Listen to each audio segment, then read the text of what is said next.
erkaklarni tabiatan kuchli bo'lishini, lider bo'lishini, ayol tomonidan tan olinishni, maqtanishni, ayol uni maqtay olishini xohlaydigan mavjudlik. Erkaklarning tabiatiga xos bu.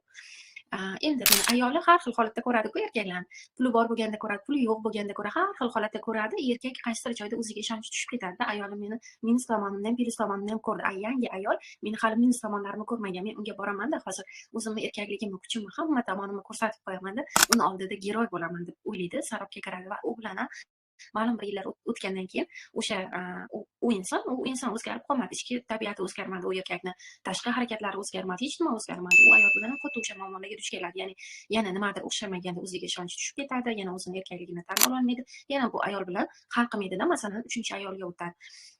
3-ayol bilan ham yana xuddi o'sha muammoga duch keladi. Bu zanjir, bu sipotchka shunaqasiga davom etadi. Buni nega aytyapman? Agar kimda kim turmushdan ajrashgan bo'lsa, sizga hozir o'zingizga bo'lgan ishonchingiz tushib ketdi, butunlay oila qurishga tayyor emasman, oiladan ko'nglim qolib ketgan, eski oilangiz bilan tajribalanib, ustingizda ishlamay turib, menga bu bo'laveradi, ikkinchi ayollik ham bo'laveradi degan igri xulosalarga kelib qolgan bo'lsangiz, nima qilayotganingizni, qayerga qadam tashlayotganingizni aniq bilib olishingiz uchun aytyapman. Ikkinchi ayollikni berayotgan erkak bu bola pozitsiyasida, erkak oilasiga, munosabatiga, hayotiga javob olmagan erkak istalgan qiyin paytda, mana ayolni o'ziga bo'lgan energiyasi yo'q holati, bu ayolni qiyin paytida ayolni tashlab ketib, boshqa o'ziga yengillik yaratishga harakat qilayotgan erkak pozitsiyasi. Va xuddi shu harakatni agar siz ikkinchi ayollikka rozi bo'lsangiz, siz bilan ham qiladi.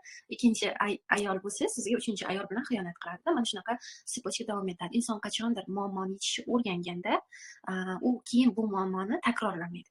Demak, u birinchi ayoli bilan yechmayaptimi, siz bilan yechishiga unda umuman garantiya yo'q.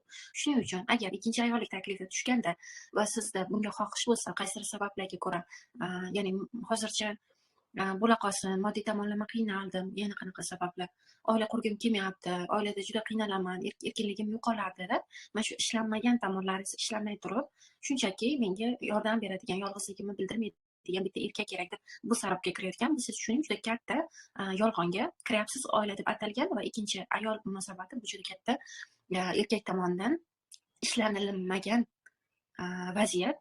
Bundoq olib qaraganda muammosini olib kelib sizga yuklayapti va siz o'zingizni muammongizga qo'shib keyingi yukni, keyingi muammoni ko'tardingiz, bo'yningizga oldingiz.